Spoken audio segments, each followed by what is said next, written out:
Welcome back to Plantology project.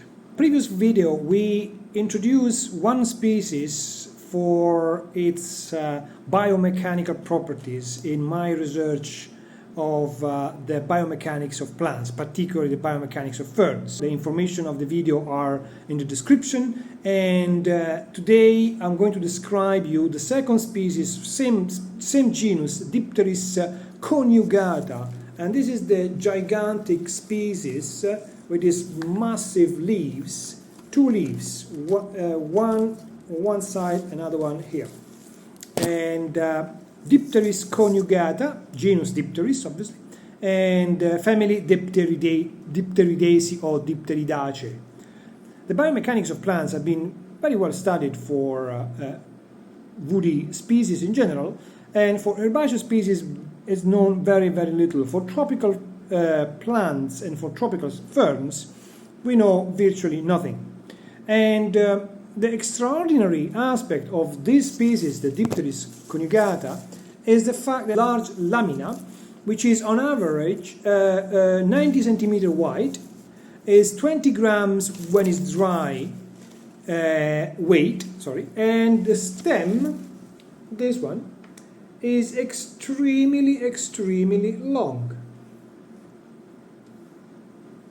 On average is 144 centimeter. Why a species has one stem of 1.5 meters with at the top a lamina which is heavy, is large, and obviously catch the wind and has a massive pressure over the stem. My aim is to understand the biomechanics of this specific species and compare this species with the sister species Dipteris conjugata, which has a completely different structure. It's shorter, thinner, and smaller leaves, and lives in a completely different environment. So here we have two properties. First, the stem, which is on average 7 millimeters in diameter. It's not perfectly round, it's not a cylinder, but it has on one side is round, on one side is round, on the other side is grooved, you see? And this groove part is obviously reinforced the strength and obviously also the flexibility of the species. With the tree bending test, we have measured the eigenvalue. The link of the measurement is in the description, and we have seen basically the strongest part is obviously at the base, and then the plants reduce the young values at the center, and obviously the more flexible part is at the terminal part of the stem close to the lamina. So this is one strategy to maintain a sort of flexibility and being able to maintain such a big leaves with a very long stem.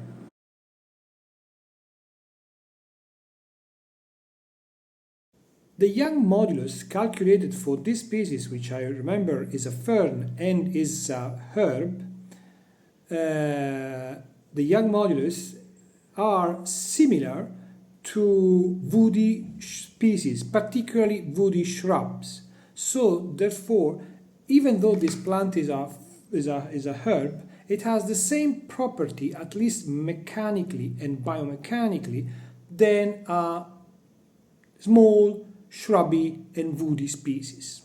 The second aspect that this species is able to have such a morphological trait is the fact that the species is not single. It doesn't live in a single individual. It lives in community. So when you see one species, one individual, you see a large community. All the leaves, the leaves together, they are very close together, and you have a very dense population, and with all these fan leaves at the top.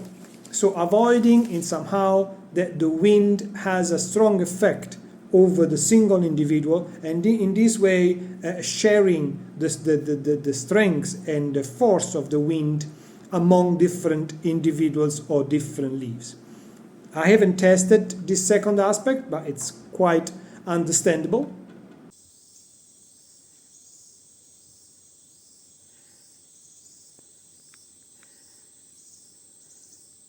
The next step is to understand the biomechanics property of the Dipteris lobbiana, the second species, and then we compare how two different species which are relatively close related, living in different environment, one along the river, one in the forest, particularly at the forest margin, why they are so different, why they have such an extreme difference morphologically.